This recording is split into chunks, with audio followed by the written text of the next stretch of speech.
바울과 실루아노와 디모데는 하나님 아버지와 주 예수 그리스도 안에 있는 데살로니가인의 교회에 편지하노니 은혜와 평강이 너희에게 있을지어다.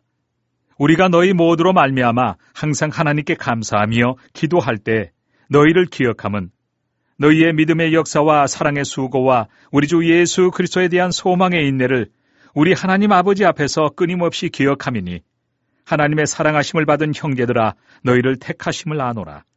이는 우리 복음이 너희에게 말로만 이른 것이 아니라 또한 능력과 성령과 큰 확신으로 된 것임이라. 우리가 너희 가운데서 너희를 위하여 어떤 사람이 된 것은 너희가 아는 바와 같으니라.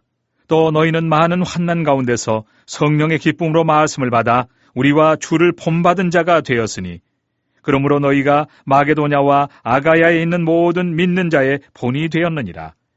주의 말씀이 너희에게로부터 마게도냐와 아가야에만 들릴 뿐 아니라 하나님을 향하는 너희 믿음의 소문이 각처에 퍼졌으므로 우리는 아무 말도 할 것이 없노라. 그들이 우리에 대하여 스스로 말하기를 우리가 어떻게 너희 가운데 들어갔는지와 너희가 어떻게 우상을 버리고 하나님께로 돌아와서 살아계시고 참되신 하나님을 섬기는지와 또 죽은 자들 가운데서 다시 살리신 그의 아들이 하늘로부터 강림하실 것을 너희가 어떻게 기다리는지를 말하니 이는 장래 노하심에서 우리를 건지시는 예수시니라. 안녕하세요. 오늘은 허남진 목사님의 설교 데살로니가 교회의 믿음의 역사 일부를 여러분과 함께 좀 깊이 들여다볼 시간입니다. 네, 데살로니가 전서 1장을 바탕으로 한 자료인데요. 이 초기 교회가 어떻게 그렇게 모범적이라고 칭찬받았는지, 특히 그 비결이라는 믿음의 역사, 이게 뭘까 좀 파헤쳐 보려고 합니다. 네, 이 자료는 사도 바울이 2차 전도 여행 때 유럽에 세운 두 번째 교회죠. 데살로니가 교회를 다루고 있어요. 아, 두 번째였군요. 네, 근데 흥미로운 건요. 이 교회가 진짜 엄청난 박해 속에서 그것도 바울이 한 3주, 굉장히 짧게 머물렀는데도 세워졌다는 거예요. 3주요? 와. 네, 그런데 1년도 안 돼서 마게도냐와 아가야, 그러니까 그 지역 전체에 그냥 믿음의 본보기가 됐다고 하잖아요. 그렇죠. 성경에도 나오죠. 네, 1장 7절 8절에요. 이 자료는 그 비결이 바로 믿음의 역사에 있다고 보는 거고요. 자료를 보면 바울이 데살로니가 교인들을 떠올릴 때마다 세 가지를 계속 기억하면서 감사했다고 하잖아요. 네, 맞아요.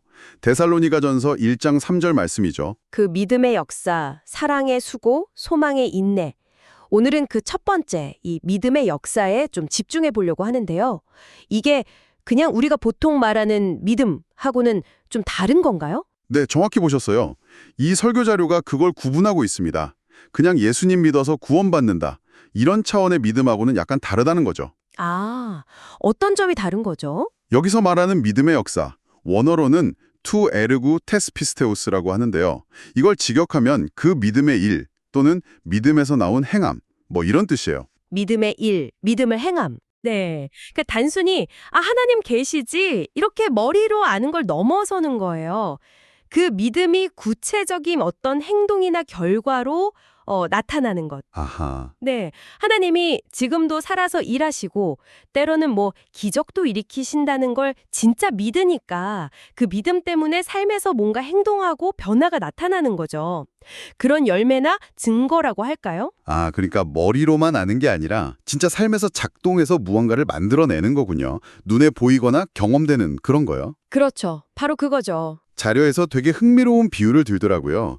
그 출애굽 때 홍해 앞에서 이스라엘 백성들 반응하고 모세 반응하고요. 네, 그 예시가 아주 중요해요. 이 믿음의 역사가 뭔지 딱 보여주거든요. 어떻게 달랐죠? 이스라엘 백성들도 홍해 앞에서 이제 막막하니까 하나님께 막 부르짖었잖아요. 네, 그랬죠. 어떻게 보면 이것도 믿음의 표현 같지만 문제는 그 다음이었어요. 뒤에서 애국 군대가 막 쫓아오니까 아, 그렇죠. 갑자기 모세한테 애굽에 묻힐 데가 없어서 우리를 여기까지 끌고 와서 죽게 하냐고 원망을 하잖아요. 네, 불평했죠. 그러니까 하나님 존재는 알았는데 지금 이 절망적인 상황을 하나님이 해결해 주실 거라는 그 능력에 대한 믿음, 그 믿음이 행동으로 이어지진 못한 거죠. 근데 여기서 잠깐 그 처음 부르짖은 것도 어떤 면에서는 믿음의 표현이라고 볼 여지는 없을까요? 너무 결과 중심적으로 보는 건 아닌가 싶기도 하고요. 아, 네. 좋은 지적이세요. 물론 그 부르짖음이 절박함의 표현이었겠죠. 하지만 이 자료가 주목하는 건 그 믿음이 진짜 위기 앞에서 어떻게 역사했는가, 즉 어떤 결과로 이어졌냐는 거예요. 결과. 네, 그들의 믿음은 두려움 앞에서 무너졌고 결국 원망이라는 부정적인 결과를 낳았잖아요. 근데 모세는 달랐죠. 모세는 어떻게 했죠? 모세는 백성들한테 하나님이 싸우실 거니까 가만히 있어라 딱 선포하고 하나님의 명령대로 지팡이를 바다 위로 내밀었잖아요. 네, 행동을 했죠. 바로 그겁니다. 하나님이 지금 일하실 거라는 그 믿음에 근거한 구체적인 행동.